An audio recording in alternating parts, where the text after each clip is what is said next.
Hello everybody. Hello, this is my first YouTube chess video, and here in my channel I'll be trying to show you some of the interesting chess games that I have seen, games that I played, and also that some of the interesting games that I wanted to share with you, because I have always wanted to share with my chess fans across the globe some of the really very interesting uh, chess games and positions and openings. So this would be my first YouTube video regarding this. So here I wanted to start by showing you the very interesting game that I played over the internet. It's just a blitz game, so one of the main ideas also creating this YouTube video is because I wanted there are so many videos here on YouTube that are showing you this chess games here. Here I wanted to target my audience around like 1400 up to 1800 or even 1900, regarding this range of chess ratings. I wanted to focus. So if you are 2000 or more, I don't think this would be interesting for you, but you are welcome to watch, of course. And here, in this game that uh, I played with higher rated player.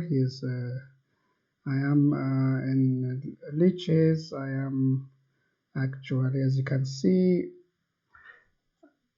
I am rated around 1846, and my opponent is more than 140 ELOs above me. So, well, the expected result is, of course, that black wins. But whenever I face this kind of higher rated, not high, that much high, because above 2000 I wouldn't even play because I know the result.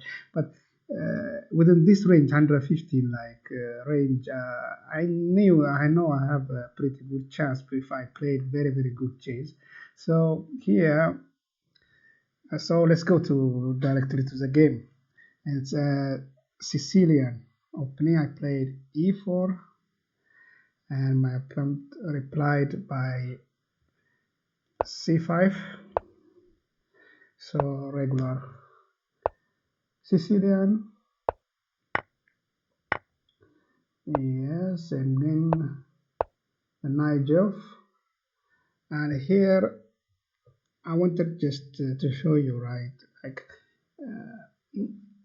not just simply just what engine says, like this is the line. No, why does engine evaluate this move to be blunder, and why it is? Because you have to when you use the engine, you have to really question and see for yourself why the move is bad, and why it is so strong. And this is so in this game. There is one moment that especially I wanted to show you that really I found it to be interesting. So I wanted to defend this before square b5 square.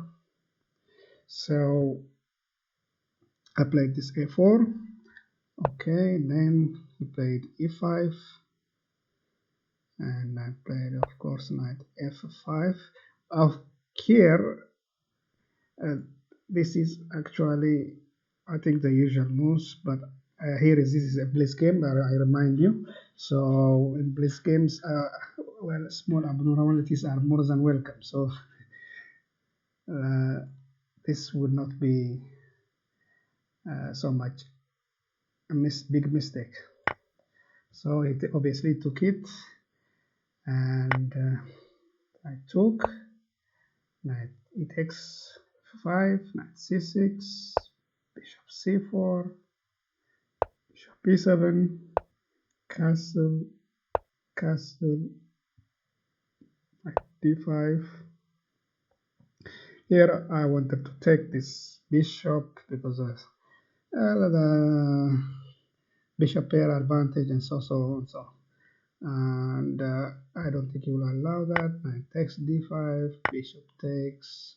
Imagine I'm already in move 12 and I'm doing well. I'm not like I haven't blundered anything, and my position seems to be okay. And let's see. So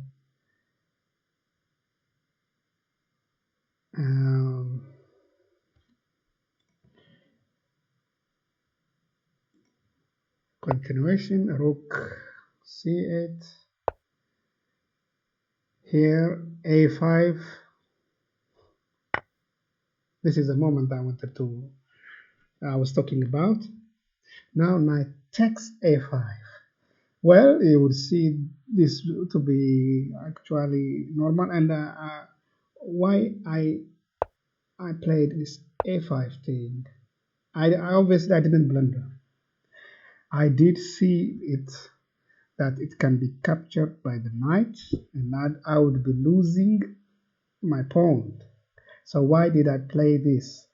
Because it, believe me or not, I didn't even make any calculation. I just feel that I would have like more active pieces and a little bit open lines here, and I just trusted my intuition here. So here, knight takes, and I believe I will have some kind of an attack later, but here I didn't know how to. Of course, I continue Jack. So the best move here is actually rook a3. This.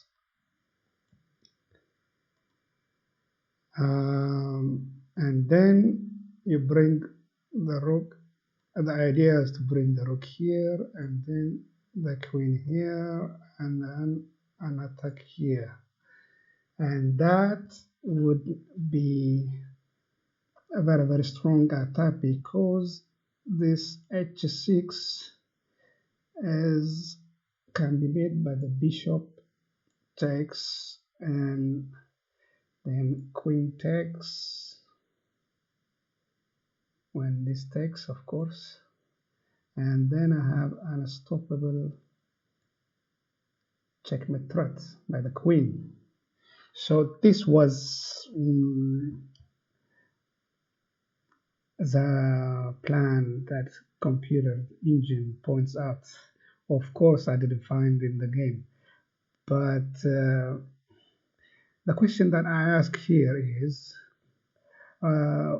why didn't I? Why this move now? Here, knight. Before because I had plenty of chances to play this rook a3 and then this. I had moments to play this, but why is it a blunder now when black takes knight, takes this a5 pawn? So just, what the engine shows me is like just this moment, the move is a blunder. And why is it a blunder? As I told you, rook, because of rook a3, and then this rook h3, and then an attack here. So I ask myself, what if I played like here before I played this a5? What if I played rook a3? And how would he has defended this? What is his defense mechanism here? Obviously, the point is he has bishop g5, which is this c1 h6 diagonal is there is a threat which he can defend now. But before, there is some tactical problems which he would have faced. So I'll show you. I'll go through the lines. Okay. Now we can play this. So whatever I played, he removes bishop, and then if I'm afraid, for example, here you can play knight b4, rook h3 will simply met by h6. So, and I don't have any attacking chances. But now, when he takes this rook a3 cannot be met by bishop g5, because right away he would lose a piece because of this. And that's why the move knight takes a5 is a blunder. And here, this is the point, in fact, of my video. Is the main point is to show you that when we just see that, okay, this move is a blunder, okay, it's a blunder, and then we go, no, why it's a blunder? Especially when we are in this range of rating, we have to ask ourselves, why is it a blunder? Because obviously, look, it takes a pawn, it's defended by the queen, a rook can take.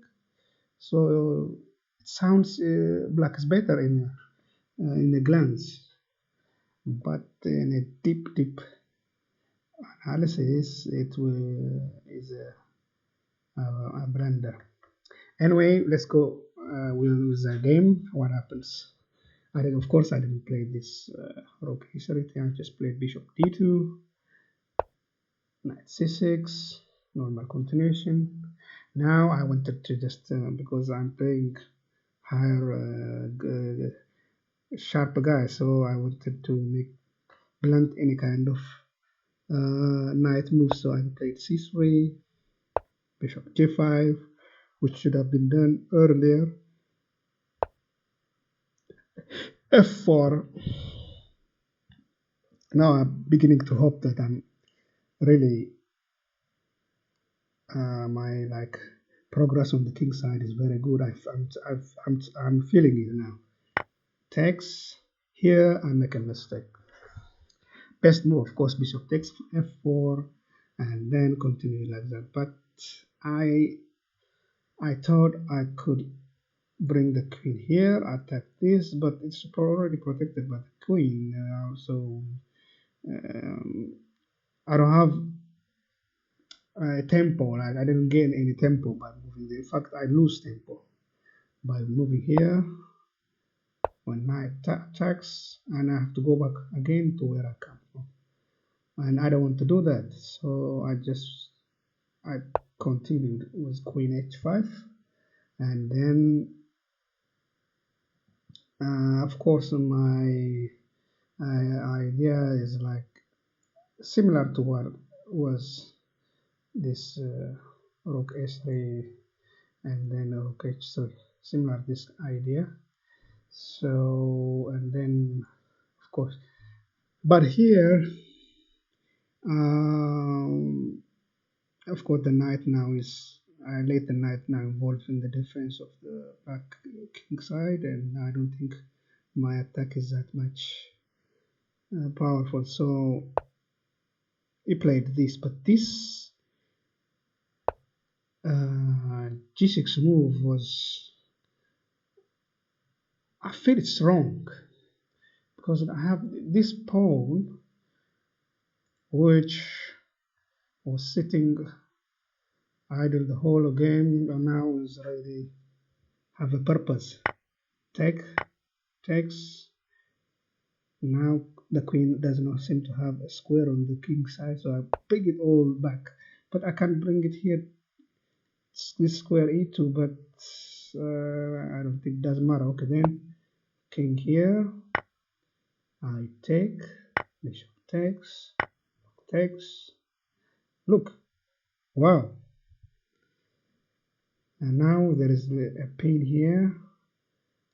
If I could just move the queen here. So, okay, this threat is queen here, but that's not so much to be afraid of. Then queen d5, d4, and then the pin, queen g5. And I'm not really that much because I'm the one who has a more better position. So here the knight is pinned. This is attacked by the bishop and the rook. So obviously this move is a blunder. You should have played something like rook c7 protecting this. So okay, you are welcome. I take, and now wow, am I close to winning? And goes here, and well, Angelson suggested that I played h4, and this queen would be forced to leave this important diagonal because he has no more square left to stay on this diagonal. And then a queen check would be very hard to reply, to defend. But of course, I didn't see this, so I brought back because now the knight can take the rook, so I brought back to rook here, and now I threaten rook h4 check. By the way, it does nothing because king can go back, and I don't have any more because I have to pair this rook. Then I will have very good attack, but until I do that, it's just this move is a bluff. So I go here and rook f8 should have been played, and that would have defended it very well, and maybe the game is equal. And that's what exactly he did in the game. And I check here. I cannot bring back the rook because I simply lose to the rook here. So I take and takes, left the square, and I bring the rook on the f file, and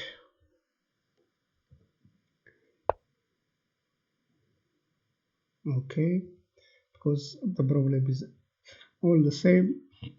The threat is again I can play this, so the king moved here, anticipating rook f7, the same job that my previous rook was doing, but now it feels like because he has a single rook now, and I don't think the king is very safe now. And now this is a blunder. In this move, I think should have just the king stayed where it is, and then I think it's more of equal. It's even maybe slightly better for white. But now this move is a big blunder because the king now can be checked by the rook and it would mate. So all I have to do is move the pawn here, and then the rook here is a mate. So that's what I did, and king has to retreat here because this is coming. The king has to go here so that he can get out. but he didn't do that. He moves here, which is a very useless move. Now the inevitable has arrived. Check, mate in two, mate in one. This way, I was able to defeat 143 rating points more than me. That is 1989 rated player. And I feel very happy too. And I think I really played well in this game. And I am okay. I'll leave the comment for you guys. How do you feel? And what I want to emphasize here is that almost in throughout first of all, this is a bliss game. I don't have enough time to analyze and to calculate and stuff like that. I mostly rely on intuition and a little bit one, two, three, one, two calculations. That's it. And believe me, in bliss games, with this kind of methods, really, you can go some far. Forget this deep calculations and stuff like that. For really, I think you can reach the 2000 levels with this kind of analyzing your games and seeing your mistakes and trusting your intuition and always looking to have open games, active pieces. This way, I think you can have really better games and good games. And I really enjoyed this game, and I'm really, really happy that I was able to share with you this game. And I hope to upload more uh, games that I played and openings that are I found to be very, very interesting. Until then, see you. Thank you.